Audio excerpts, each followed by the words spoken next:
We have returned from executive session. We are adjourning the council meeting and convening as the Finance Committee.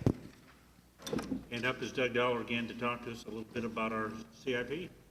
Yeah, a couple of weeks ago, we distributed to you the 5-year CIP plan. We were going to do some presentations on it then, but because of the late hour, we deferred those till this week. I'll just give you a brief overview of the plan, and then Fire, Police, and Public Works will present information on their parts of it. We update the plan every 2 years. The last time we updated it was adopted in October of 2012. And the plan is officially reviewed and approved by both the Planning Commission and the City Council.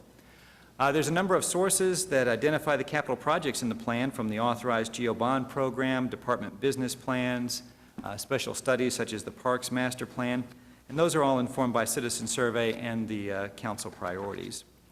I'm not going to go through the full schedule that you see here that got us to where we are, but I do want to highlight that this process began about 10 months ago, and note that all that remains is for the Planning Commission and City Council to review and approve the plan. We'll take a look now at the plan by funding source, and the first thing to note is the size of the plan.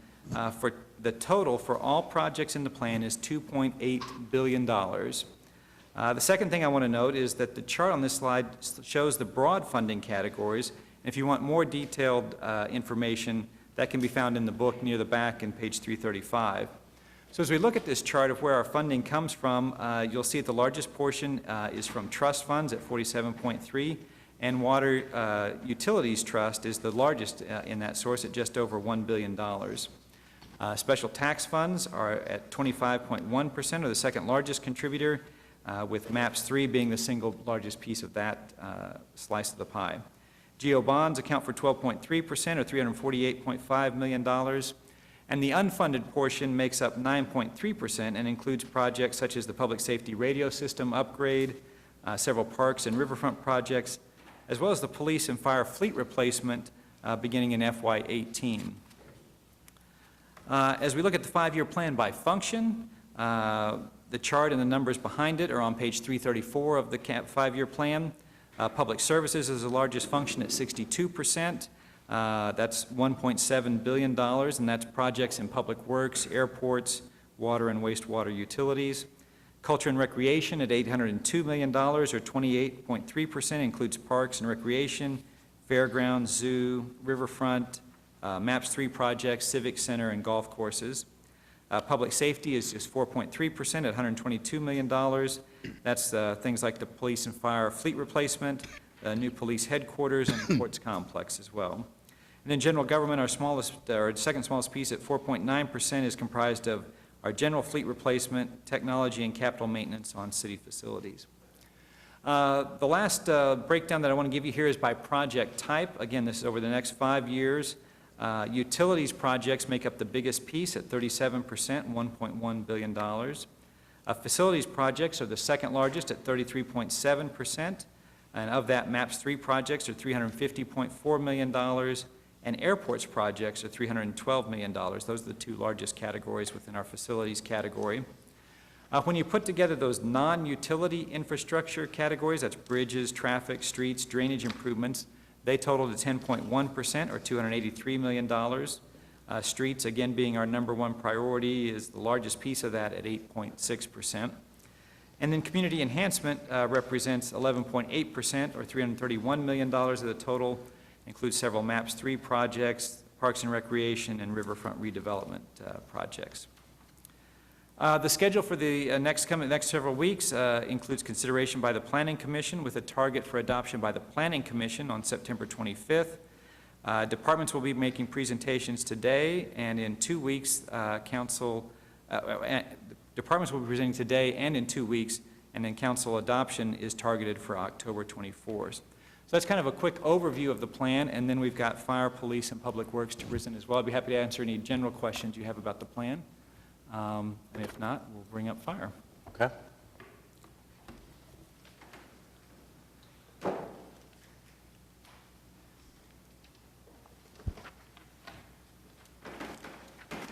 Good morning, Council. Greetings on behalf of Chief Bryan. He was called away to California to take a look at the wildfire situation out there. He's gone for a couple of days, so like introduce Clint Regier. He's our Department Business Manager, and he schooled me on this yesterday, so hopefully I can do it as well as Chief Bryant does. Our 5-year CIP presentation, we move into our funding sources. As you can tell, in 3 categories, we have the Fire Sales Tax Fund, our 2007 GO bond funds, and the MAPS 3 use tax, which is used for our fleet and vehicle replacement. Those figures fall into that right there, and we have a schedule of replacement in place, or an anticipated schedule. The equipment dollars are going to be used primarily for our life pack systems, the 1000s and the 15s. The 15s are used for our advanced life support engines. They have more capabilities, and of course they're much more expensive, about $40,000 a piece, including the maintenance and service contracts. And then the 1000s are used on our basic life support response units, and they run about $4,000 a year including those contracts as well. You can see the proposed schedule for replacement in this slide, and the primary issue here is that the replacement is based on when those units are recommended to be replaced. So you'll see that there's no replacement of the 1000s in the first 4 years, and it skips a year in 2017 for the Life Pack 15s. So again, that's all based on the recommended service life of the unit. And we move into our vehicle replacement program. There is a total of $30 million in our response vehicles, about $2.9 million in our passenger, for a total of almost $33 million. The current funding for this program does come from the MAPS 3 use tax, which will expire about mid-FY18. So obviously another funding source has to be identified, and our chief and the budget office are all working on those things there. We do have a replacement schedule that includes a total of about 26 engine companies over this 5-year plan, 8 rescue ladders, 3 heavy tankers, a couple of hazmat units, 5 brush pumpers, and a heavy rescue and 2 light rescue units. Of course, I have the projected price cost for those if you're interested. Then our other project is our fire stations. It's interesting to note at this point you approved a amendment this morning to add $300,000 to complete Fire Station 26, and that was as a result of some change orders after the station was completed, and we anticipate those being done rather quickly.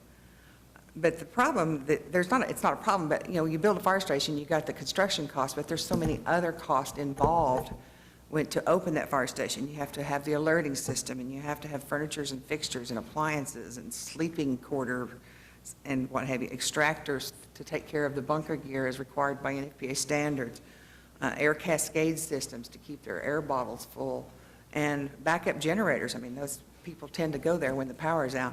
Those costs run about $700,000 over the construction cost of a fire station. So you can see where the costs are sometimes we can't budget all the way and know exactly what those are going to be.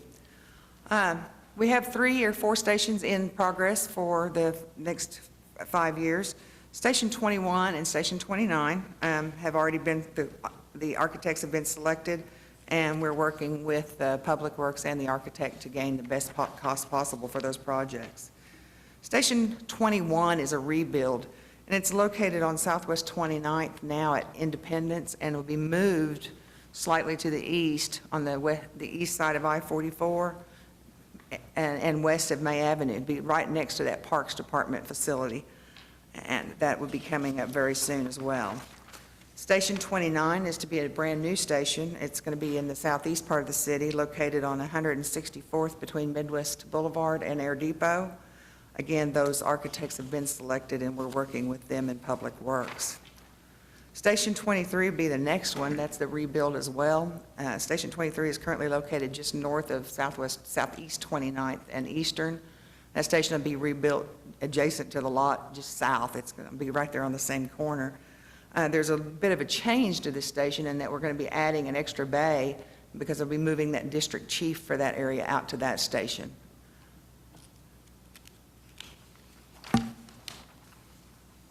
Station, again, that's a rebuild, and it'll house an engine company, a brush pumper, and the district chief. And then finally, Station 38 is proposed in FY 15-16. The land has already been purchased for this project. It's at the corner of Southwest 59th and Richland Road. The current response data in Oklahoma City indicates that we should do the southeast station first, so that's the reason this one is scheduled for later. Again, other projects within the facilities category is the minor changes and change orders to Station 26, which will be done very soon. The facilities assessment project has been bid and a cost proposal has been accepted with the vendor, so that'll be upcoming. And we've completed the HVA system overhaul at Fire Station 1, and the remaining funds would be for paving, roofing, and remodels as the needs arise. Questions? Right. Questions for fire? All right, nothing today. Thank you.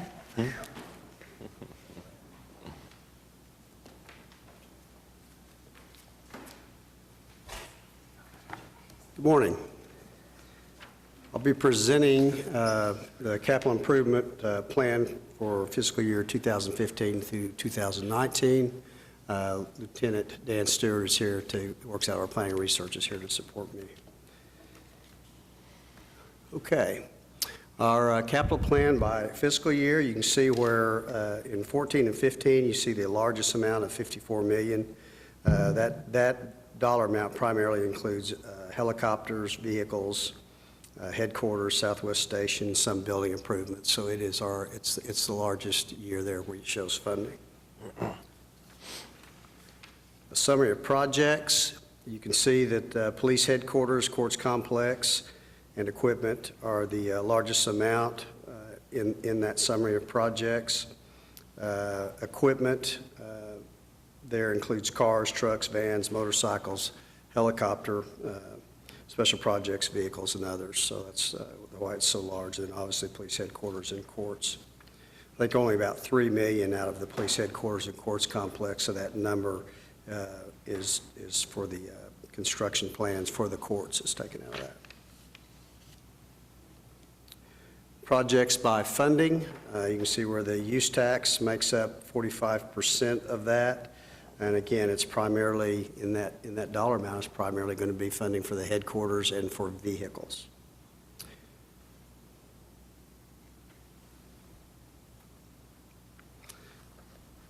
Vehicles, you can see for our current 2015, the price of our vehicle is about $32,000, almost $33,000, and then by 2019, with about a 5% escalator built in per year, it's almost $40,000 over that 5-year period. The police department has a total of about 865 total units, and out of that, 584 are actually marked vehicles.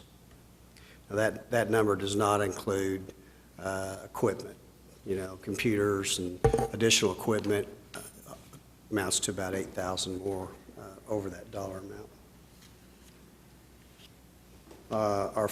This shows our 5-year fleet replacement plan. You can see in 14-15 and 18-19 are our largest amounts. We have 217 planning to be replaced in 14 and 15, and then in 18-19, 248 vehicles. It should be noted that fiscal year 18-19, that dollar amount is currently unfunded. Again, we replace our vehicles, our black and white vehicles, at about 100,000 miles.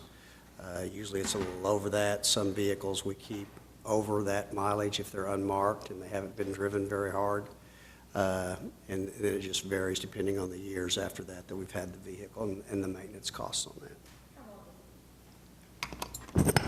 How long does it typically take, Chief, to put 100,000 miles on a car? About 5 years. A black and white car in the field usually is about 20 to 22,000 miles a year. Now, obviously, investigative cars, unmarked cars are a lot less. So in most cases, those vehicles we keep more than 5 years.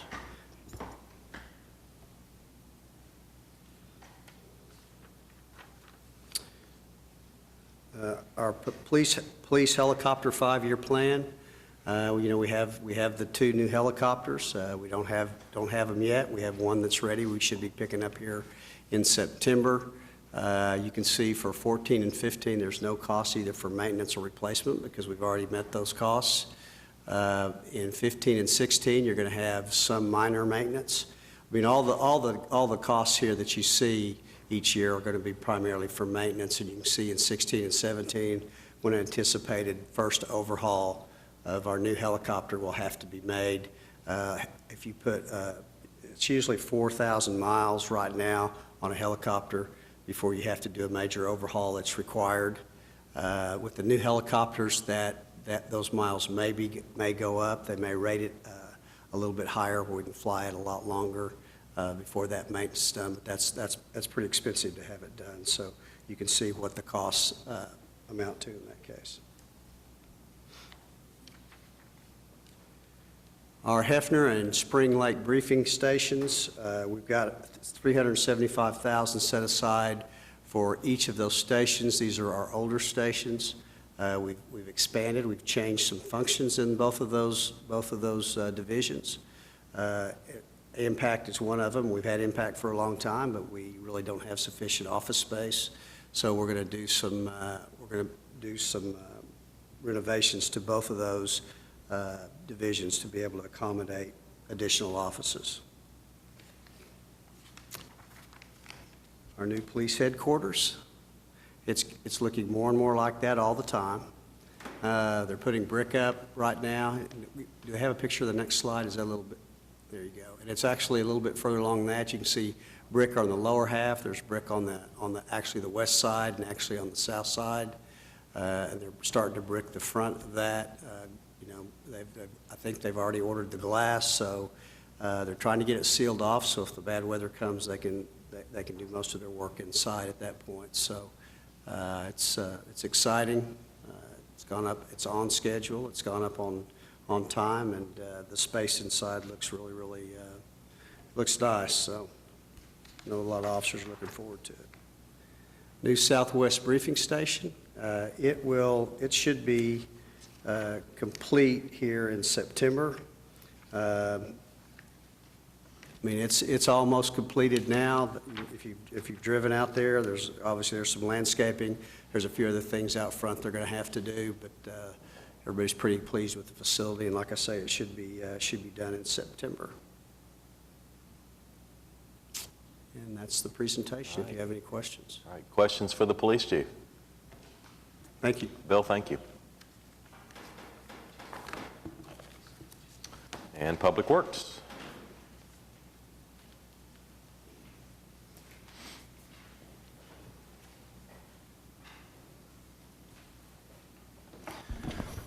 Thank you, Mayor and Council.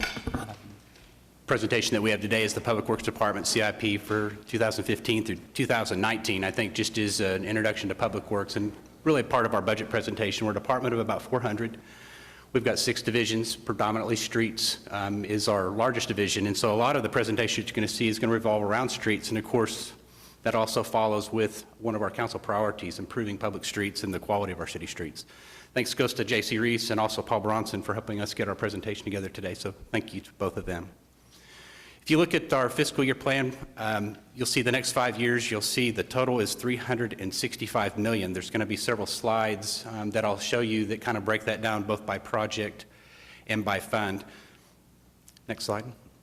This is going to be the work by project type, and I don't think it's probably any surprise, and just as I mentioned, our largest amount of work occurs in streets. You'll see $237 million of the CIP is geared towards that total.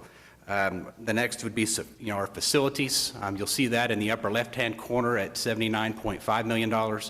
But we also do drainage, bridges, traffic, and then some other projects as well. If you look at the funding source, predominant funding source for the majority of our work is the bond issue, in this case the 2007 GO bond, which accounts for $271 million of the work. But on the right-hand side of this chart, you'll see the other funds, which include capital improvement funds, the next largest at $30 million.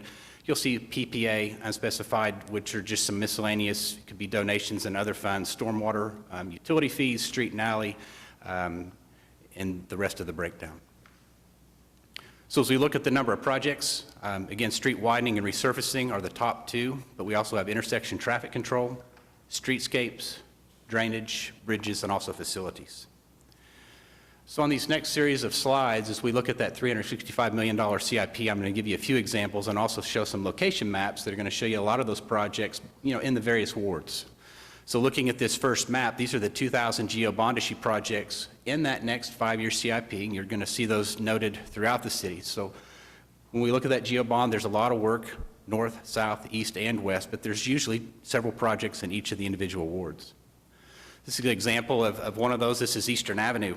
It was a 2- to 4-lane widening, federally funded project. This was about a $5.7 million project that is now complete.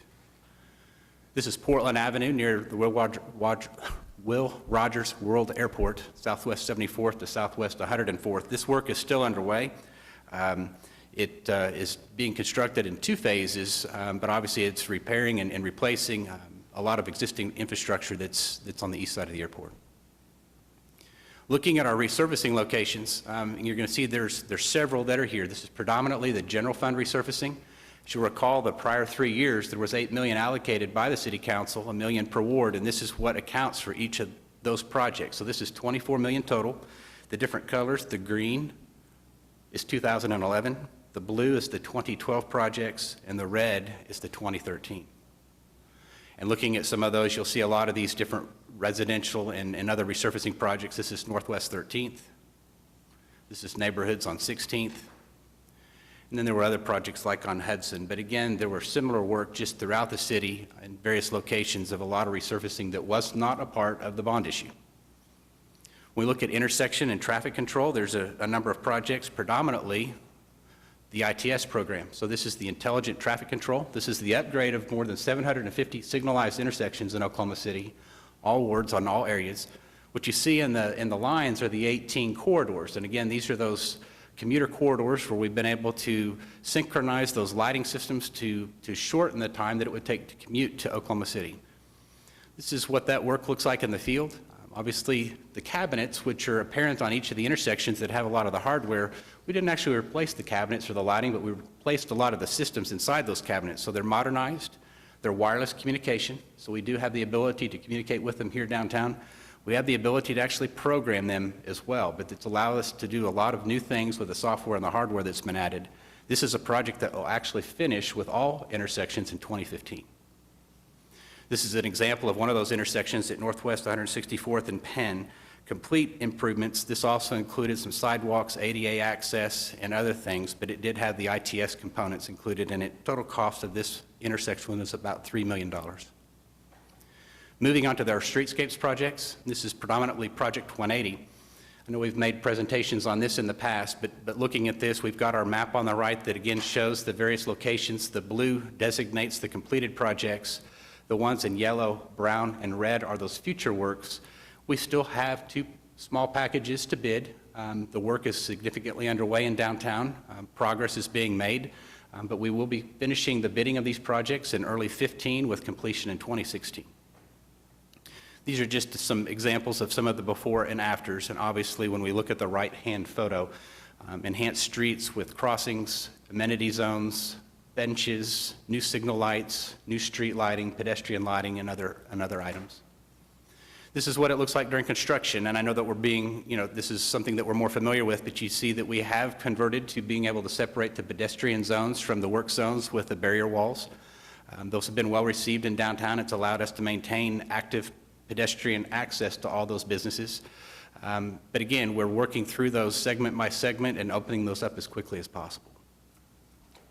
Moving on to our drainage projects, we look at this next map, you'll notice that there's an emphasis on, of course, the Oklahoma River, but there are some various projects throughout Oklahoma City. They're in various locations. Next slide is one of our bigger projects that was completed at Northwest 51st and Hemingway. This is near the Penn Square Mall. A lot of these existing concrete line channels require significant maintenance, obviously large cost to the city, but those panels are replaced to make sure that we've got active and good drainage throughout the areas of the city. There are additional projects like this that we're starting to complete, but again, you'll see that the limitations of the 2007 were that there's additional needs, and so we're continuing to track those, and those are things that will be included in future proposals.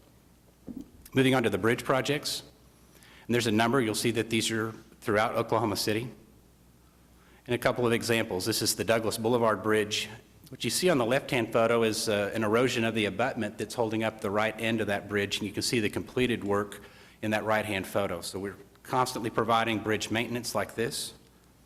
This is about a $55,000 project. Another example is the Quail Creek Bridge, which is actually a pedestrian bridge. And again, another location where on the left-hand photo, you'll see that the abutment and the supporting structures were eroded.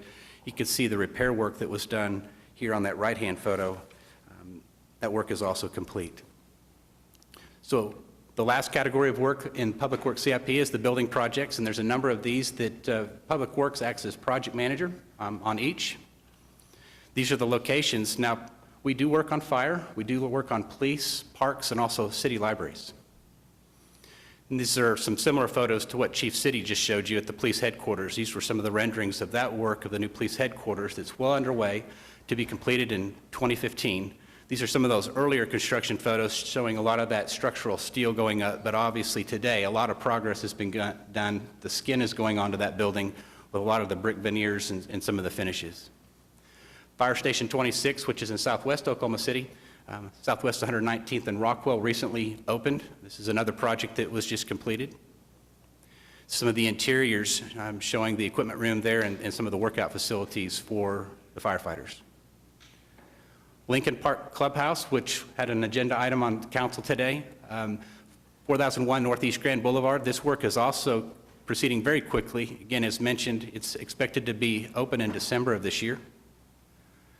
And then we can also do other renovation type work on the Cox Convention Center. So a facility that's obviously been originally constructed in the 70s, part of the original MAPS program, but we're at the point where now like carpet replacements are underway, and so this is a significant project that was recently completed at the Cox.